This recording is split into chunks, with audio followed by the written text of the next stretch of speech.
للعلم والعمل الصالحین انشاءاللہ تعالی. ایک مرتبہ درود سے آغاز کریں گے. اللهم صل على محمد وآل محمد. پہلا سوال ممسوخ قدم کی مسح کی حد طول اور عرض کے حساب سے بیان کریں. کون بیان کر رہے ہیں؟ بسم اللہ. بسم اللہ طول کے حساب سے اطراف اعصاب سے لے کر یہ جو مفصل انصاب اور اس کے درمیان قدم کے درمیان تک اور عرض کے لحاظ سے مسمى کافی مسمى جاجے کافی آ جائے. اچھا اس میں ایک اور وضاحت بھی ہے کہ احتیاط مستحب اس میں توضیح جامع فارسی جو صحیح سے ثانی کی ہے وہاں پہ لکھی گئی ہے کہ جو عرض کے حساب سے وہی سر والا قانون ہے.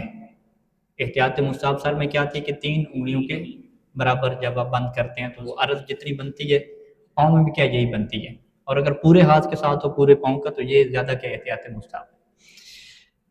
اچھا سوال نمبر 2 ہے کہ اطراف الاصابع سے کیا مراد ہے؟ کیا ناخن کے کنارے شامل ہوں گے؟ ہاں بھی کون بیان کر رہے ہیں؟ جی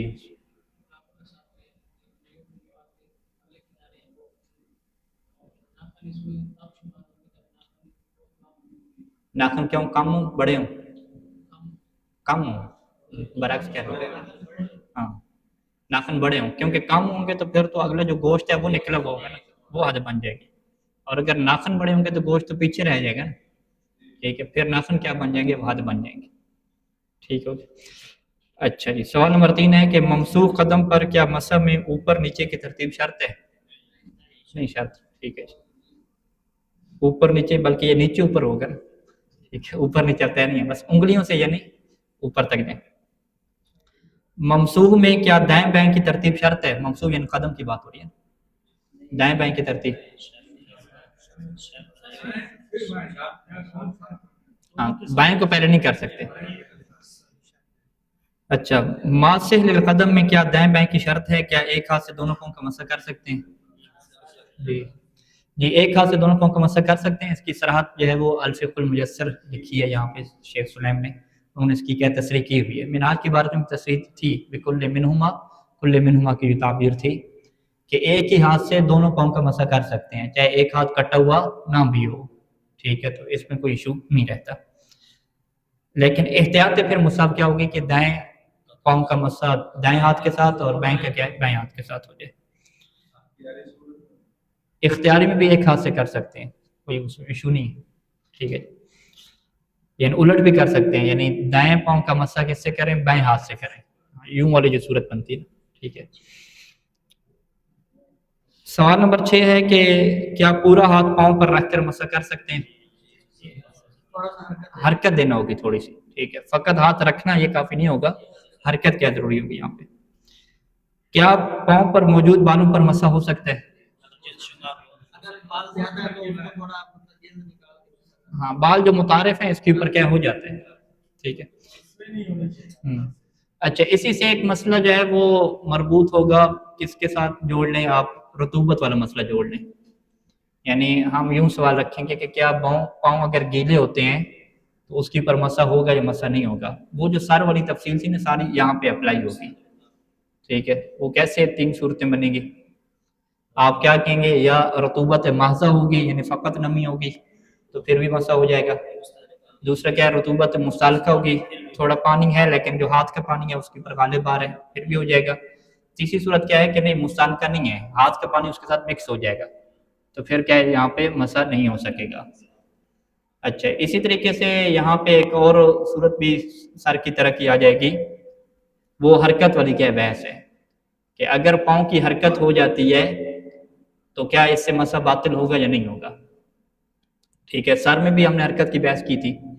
ٹھیک ہے, تو سر اور پاؤں کی حرکت کا یعنی ٹوٹلی لکھ لیں کہ سر اور پاؤں کی حرکت میں وضو کا کیا ایشو رہتا ہے, وضو صحیح ہوتا ہے صحیح نہیں ہوتا. یہاں پہ دقیق قانون کیا ہے ہمارے پاس؟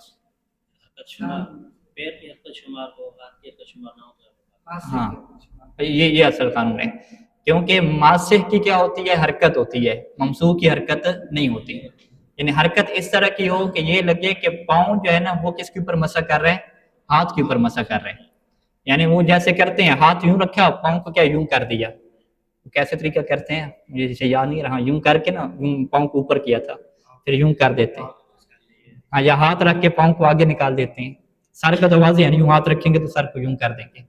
تو پاؤں میں بھی یہی اگر ٹیکنیکل کوئی طریقہ کرتا ہے کہ ہاتھ رکھ کے پاؤں کو حرکت دے رہا ہے یا دونوں کو ایک ہی ٹائم پہ کیا حرکت دے رہا ہے، پھر یہ طے نہیں ہوتا کہ ماسے کیا ہے اور منسوخ کیا ہے، لیکن جو تھوڑی بہت حرکت ہو جاتی ہے اس میں ایشو نہیں رہتا. تو اصل جو اس میں نقطہ ہے نا، قانون ہے، وہ یہی قانون ہے کہ ماسے اور منسوخ کا کیا رہنا چاہیے، فرق رہنا چاہیے. تو یہ دقیق چیز ہے. ٹھیک ہے.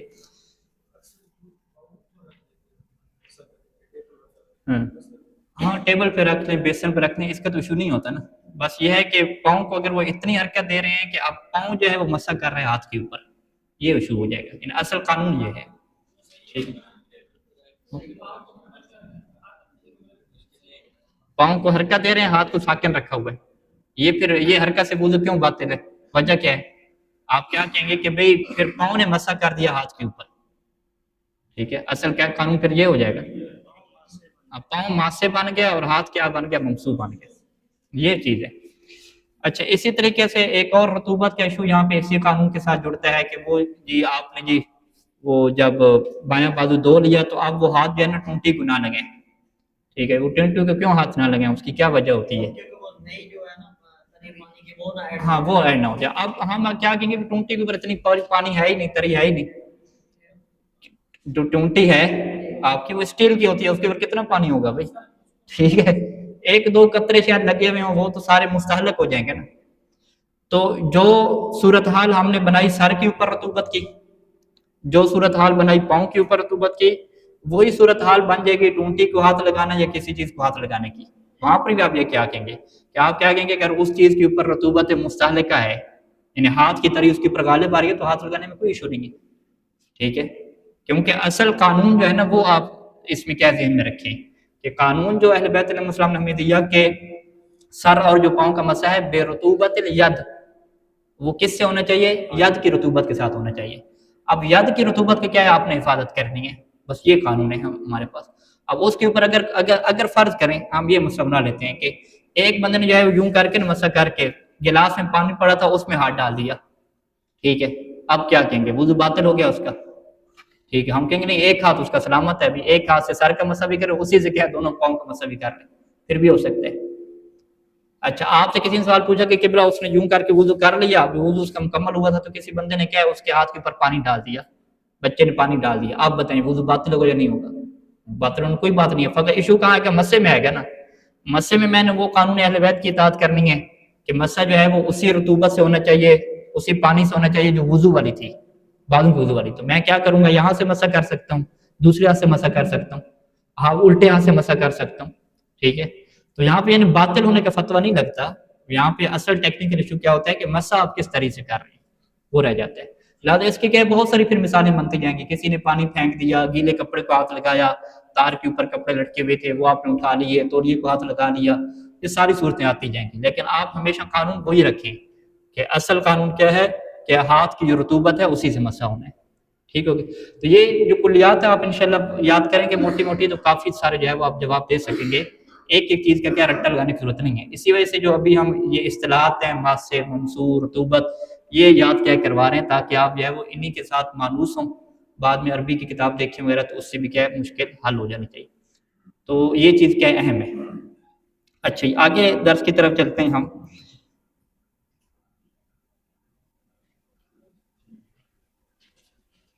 مستحبات وضو کی جو ہے وہ بحث ہے. یہ صفحہ نمبر 75 ہے، مسئلہ نمبر 168.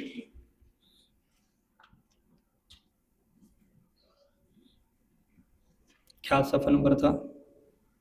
75.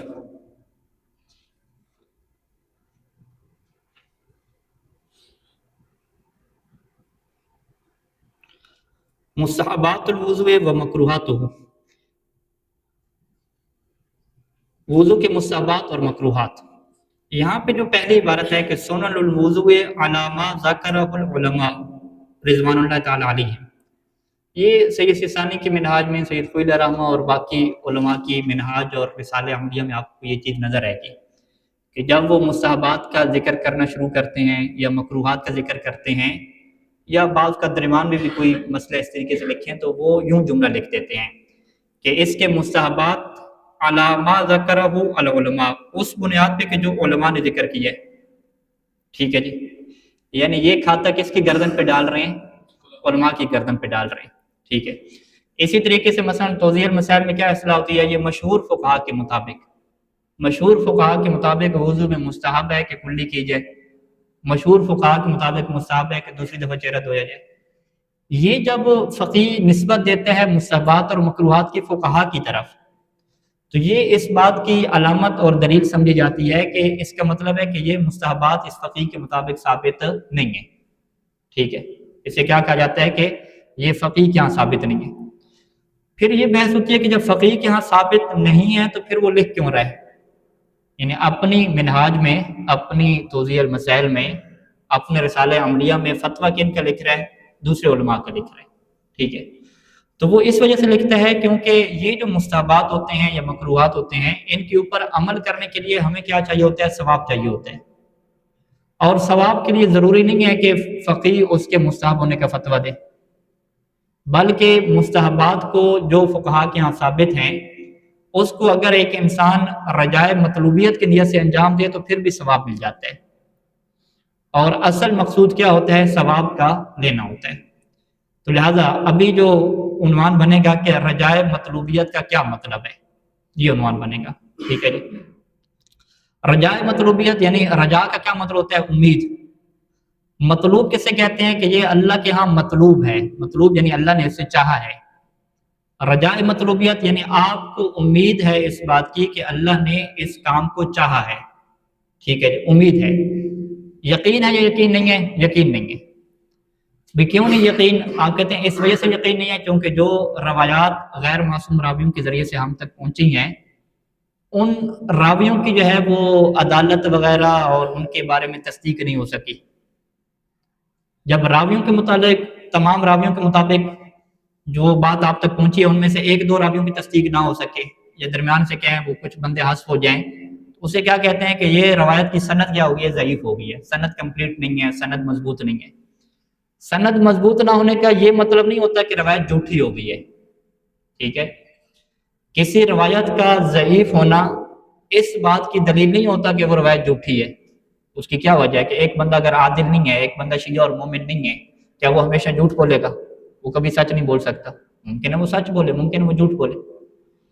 تو جس طریقے سے روایت کو صحیح ثابت کرنے کے لیے دلیل کی ضرورت ہوتی ہے، اسی طریقے سے روایت کو جھوٹا ثابت کرنے کے لیے بھی کیا ہوتی ہے؟ دلیل کی ضرورت ہوتی ہے۔ جھوٹے کو کیا کہتے ہیں؟ عربی میں موضوع کہتے ہیں کہ یہ روایت کیا گڑی گئی ہے، واضح سے کیا ہے؟ موضوع، ٹھیک ہے۔ سند کے ضعیف ہونے سے روایت کا جھوٹا ہونا ثابت نہیں ہوتا، ٹھیک ہے۔ سند کے ضعیف ہونے سے یہ ثابت ہوگا کہ آپ کہیں گے ممکن ہے یہ بات اہل بیت نے فرمائی ہو، ممکن ہے یہ بات نہ فرمائی ہو، دونوں چیزیں کیا ہیں؟ بین بین رہتی ہیں۔ ممکن ہے کہ اس بندے نے سچ بولو، ممکن ہے کہ اس بندے نے سچ نہ بولو۔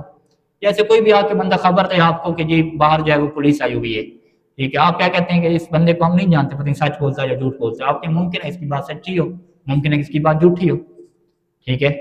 آپ اس کی بات کو فل سچ بھی نہیں کہہ سکتے کیونکہ وہ آپ کے لیے قابل اعتماد نہیں ثابت ہوا، اس کی بات کو فل جھوٹا بھی نہیں کہہ سکتے کیونکہ یہ کیا دلیل ہے کہ وہ ہمیشہ جھوٹ بولتا ہے، ٹھیک ہے۔ اسے کیا کہتے ہیں کہ اس کی بات سے ہمیں کیا پیدا ہو گیا؟ ظن سے پیدا ہو گیا، شک سے پیدا ہو گیا۔ اب مستحبات کے مطابق کیا قانون ہے کہ مستحبات کے بارے میں جب شک پیدا ہو جائے نا، یہ انسان کو لگے کہ ہو سکتا ہے کہ یہ بات اللہ کے رسول نے صلی اللہ علیہ وسلم یا اہل بیت علیہ السلام نے ارشاد فرمائی ہو، تو وہاں پہ ہمیں اہل بیت نے ایک قانون دیا ہے۔ اس قانون کو کیا کہتے ہیں؟ اخبار من بلغ، یعنی ان روایات کو کیا کہتے ہیں جس نے یہ قانون دیا؟ اخبار من بلغ کہتے ہیں۔ ان کے مطابق کیا ہے کہ اگر کسی عمل کا ثواب تمہارے پاس پہنچے ہماری طرف سے اور تم اسی ثواب کی امید پر اسے انجام دے دو تو اللہ تمہیں اپنے فضل سے ثواب دے دے گا، وَإِن لَمْ نَقُلْهُ، اگرچہ وہ بات ہم نے نہ بھی کہی ہو، اگرچہ وہ بات نہ بھی کہی ہو، کیونکہ تم تک اس کا ثواب پہنچا تھا اور آپ نے اس امید سے انجام دے دیا کہ مجھے اس کا ثواب مل جائے گا۔ تو اس کا مطلب کیا ہے کہ ان لم نقولو، یعنی اہل بیت نے نہ بھی کہا ہو تو ثواب مل جائے گا؟ کہتے ہیں بالکل مل جائے گا، یہ اللہ نے ثواب دینا ہے۔ تو لہذا اس کا مطلب کیا ہے کہ مستحب کی جو روایت ہے وہ ضعیف و سند بھی کیوں نہ ہو۔ فرض کرے امام زمانہ تشریف لیں اور بتائیں کہ بھئی یہ تو راوی سے کیا ہے غلطی ہو گئی ہے، اس نے جھوٹ بول دیا فرض کریں، یا یہ بات بھول گیا تھا، صحیح تک پہنچا نہیں پایا آپ تک، یہ بات ثابت بھی ہو جائے کہ یہ بات اہل بیت نے نہیں فرمائی تھی، تو کیا ہمارا ثواب ضائع ہو جائے گا؟ نہیں، ہمارا ثواب ضائع نہیں ہو جائے گا۔ وَإِن لَمْ نَقُلُ اگرچہ وہ بات اہل بیت نے نہ بھی فرمائی ہو ثواب کیا مل جائے گا. اسے کیا کہتے ہیں کہ کسی عمل کا مستحب ثابت ہونا یہ اس بات کی وجہ نہیں بنتا کہ اس کا ثواب ملے، بلکہ اگر وہ کام مستحب ثابت نہ بھی ہو تو پھر بھی کیا ثواب مل جائے گا. اور مومن کا بنیادی ہدف کیا ہوتا ہے؟ ثواب کو حاصل کرنا. اچھا وہ پوچھتا ہے کہ اچھا بتائیں جی وضو میں دوسری دفعہ دھونا مستحب ثابت ہے یا مستحب ثابت نہیں ہے؟ ہم کیا کہتے ہیں بھی آپ کو کیا چاہیے، مستحب چاہیے یا ثواب چاہیے؟ شتری خوش شتری، ٹھیک ہے، کیا چاہیے آپ کو؟ ترید ثواب اور ترید نیت الاستحباب، کیا چاہیے؟ کہتے ہیں مجھے ثواب چاہیے. کہتے آپ کو ثواب چاہیے تو پھر مستحب کے پیچھے جا کیوں رہے ہو کہ مستحب ثابت ہے ثابت نہیں ہے؟ آپ اس عمل کو انجام دیں ثواب کی امید پہ، ثواب کی امید پہ انجام دے دیں، آپ کو ثواب مل جائے گا. وہ کہتے ہیں نہیں مجھے یہ جاننا ہے کہ مستحب ثابت ہے یا ثابت نہیں ہے. ہم کہتے ہیں اچھا، ہم کہتے ہیں صحیح سیسانی مطابق مستحب ثابت نہیں ہے، پھر آپ چھوڑ دو گے؟ کہتے ہیں ہاں چھوڑ دوں گا. میں نے کہا اس کا مطلب ہے کہ آپ کی نیت خراب تھی نا، ٹھیک ہے، آپ کا پروگرام ثواب لینے کا ہے ہی نہیں. آپ کہتے ہیں بس میں وہی انجام دوں گا جو میرے فقیہ کے مطابق مستحب ثابت ہوگا. جو ثابت نہیں ہے اہل بیت کی صحیح و سند روایات ہیں کہ بھی اگر ثابت نہ بھی ہو نا، تم تک پہنچ گئی نا بات کے ثواب ملے گا، اسی امید پہ انجام دو پھر بھی ثواب مل جائے گا. اس کا مطلب آپ کا ثواب لینے کا کوئی چکر نہیں ہے، ثواب لینے کا چکر نہیں ہے. مومن کی کیا نشانی بتائی گئی ہے روایات میں؟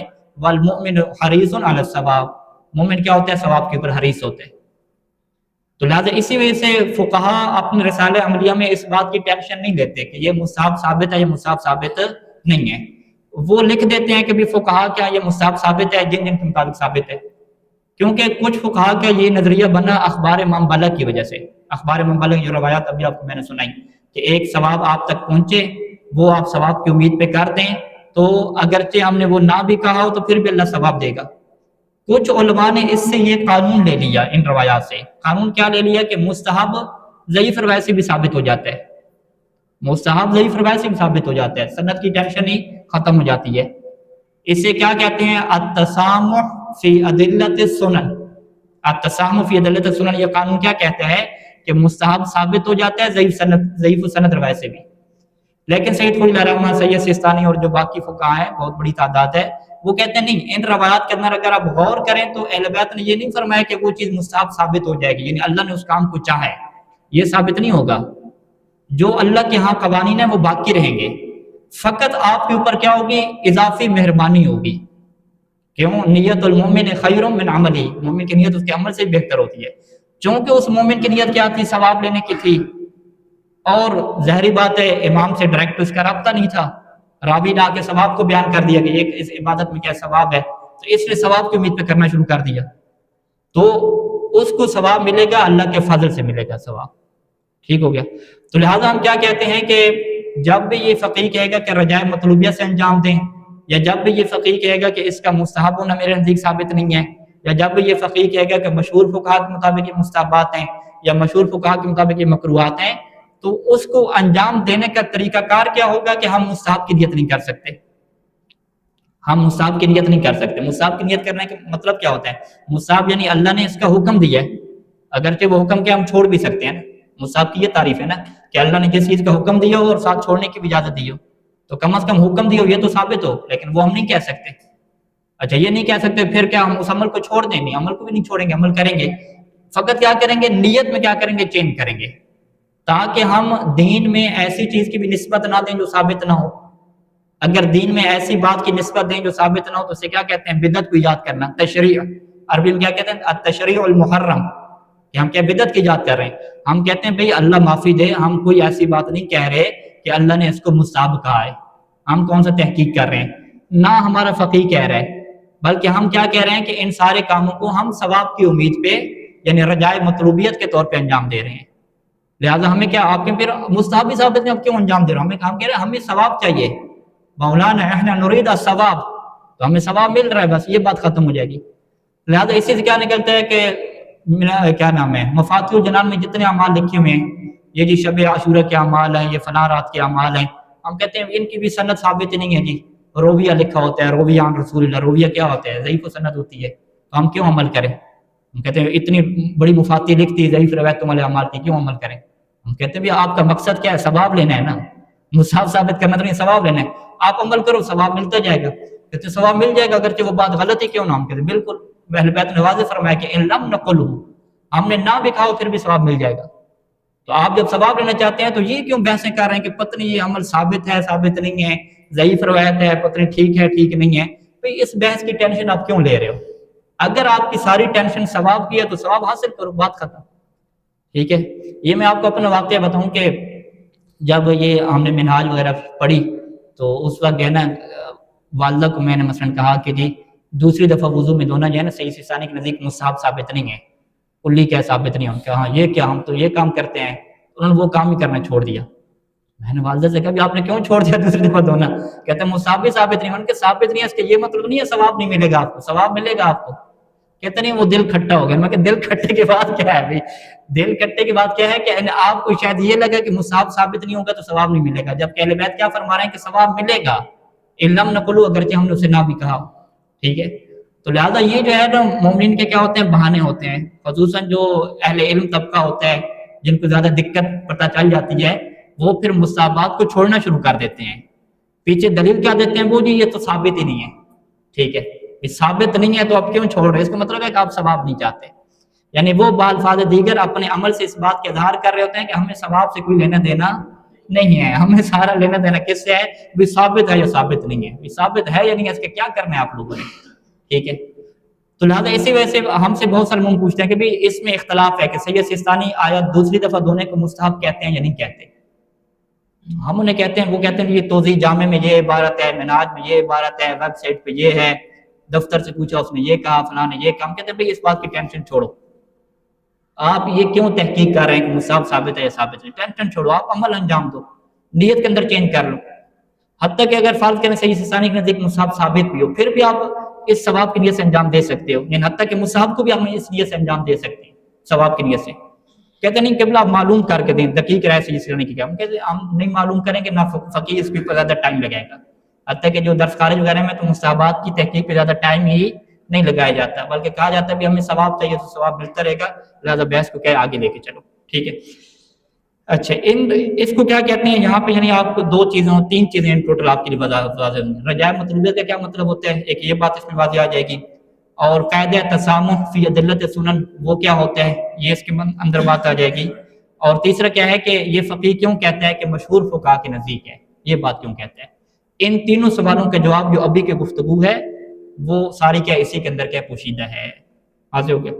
اچھا یہاں پہ میں آپ کو اخبار امام بلخ کی ایک تھوڑی سی چیز دکھا دیتا ہوں، مثلا روایات میں آپ چلے جائیں حدیث کی کتاب میں، ہاں یہ ہے، بس ایک روایت یہاں پہ یوں لکھی ہوئی ہے، ٹھیک ہے؟ سمعت ابا جعفر یقول من بلغہ ثواب من اللہ علی عمل، کہ جس تک ثواب پہنچے، کیا پہنچے؟ ثواب پہنچے اللہ کی طرف سے کسی عمل کے اوپر، یعنی کیا کہا جائے کہ بھی اس عمل کرو گے تو اتنا ثواب ملے گا، فعمل ذلك العمل، پس وہ یہ عمل کر لے، التماس ذلك الثواب، نیت کیا ہو؟ اس ثواب کو چاہنے کی ہو، اسے کیا کہتے ہیں؟ التماس کو رجائے مطلوبیت، اس کی امید ہے کہ مجھے ثواب ملے گا، اوتیہ ہو تو اسے وہ ثواب دے دیا جائے گا جو لکھا گیا تھا، وَإِن لَمْ يَكُنِ الْحَدِيثُ كَمَا بَلَغَهُ، اگرچہ وہ حدیث ایسی نہ ہو کہ جیسی اس تک پہنچی ہے، یعنی وہ حدیث ویسے ہو ہی نہیں، ٹھیک ہے؟ اسی طریقے سے کچھ روایات میں کیا ہے کہ اگرچہ ہم نے وہ کہا بھی نہ ہو، مثلا یہاں پہ کیا ہے کہ فَعَمِلَ بِهِ كَانَ لَهُ مِنَ الثَّوَابِ مَا بَلَغَهُ وَإِن لَمْ يَكُنِ الْأَمْرُ كَمَا نُقِلَ إِلَيْهِ، اگرچہ معاملہ وہ والا ہو ہی نہیں کہ جیسا اس تک بیان کیا گیا، ٹھیک ہے جی؟ یہاں پہ بھی ہے وَإِن لَمْ يَكُنِ الْأَمْرُ كَمَا بَلَغَهُ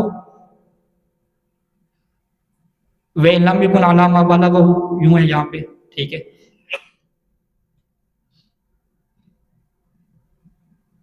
ہاں یہ ہے، یہ جو پہلی روایت ہے، فَعَمِلَهُ كَانَ أَجْرُ ذَلِكَ لَهُ، اس کے اجر سے مل جائے گا، وَإِن كَانَ رسول اللہ صلی اللہ علیہ وسلم لم يقله، یعنی اگرچہ وہ بات اللہ کے رسول نے فرمائی نہ ہو، ٹھیک ہے؟